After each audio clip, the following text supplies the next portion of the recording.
जा जाने खुश रहिहा, जा जाने खुश रहिहा, हमके भुला के।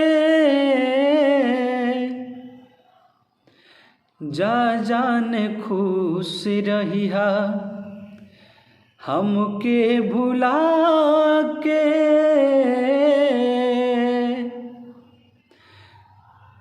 जा जाने खुश रहिहा, हमके भुला के।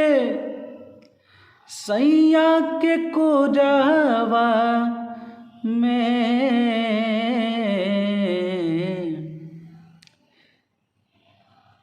जा जाने खुश रहिहा, हमके भुला के। सैया जी के कोरावा में काढ़ी के करजवा,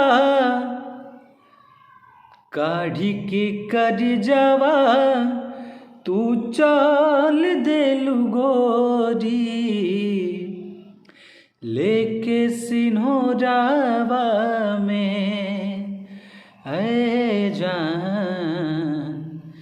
अरे काढ़ी के करजवा,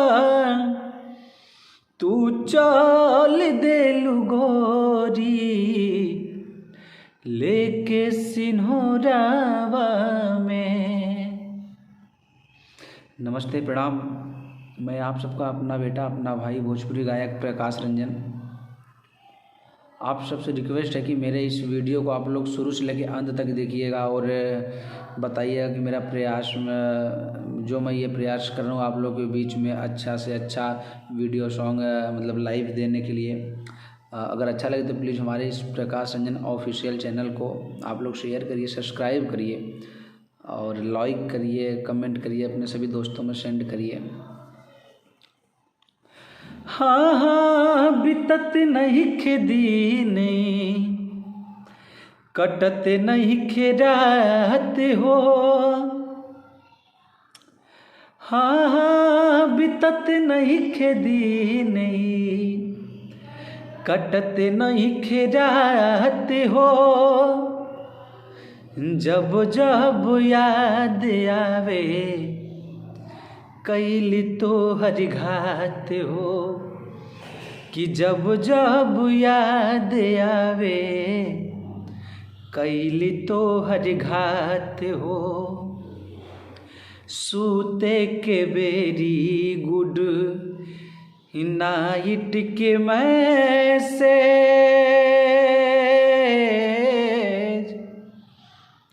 सूते के बेरी गुड अरे नाइट के मैसेज, मॉर्निंग भोरावा में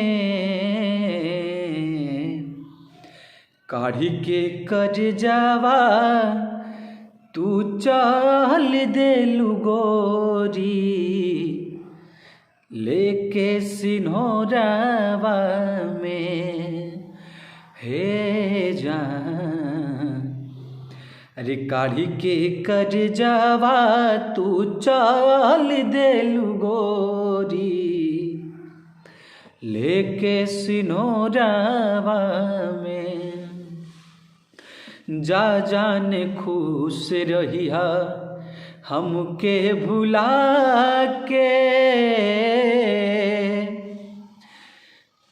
जा जाने खुश रहिहा, हमके भुला के। सैया जी के कोरावा में काढ़ी के करजवा, तू चल देलू गोरी।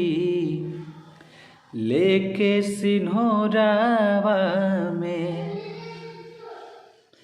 काढ़ी के करजवा, तू चल देलू गोरी। लेके सिन्होरावा में। धन्यवाद।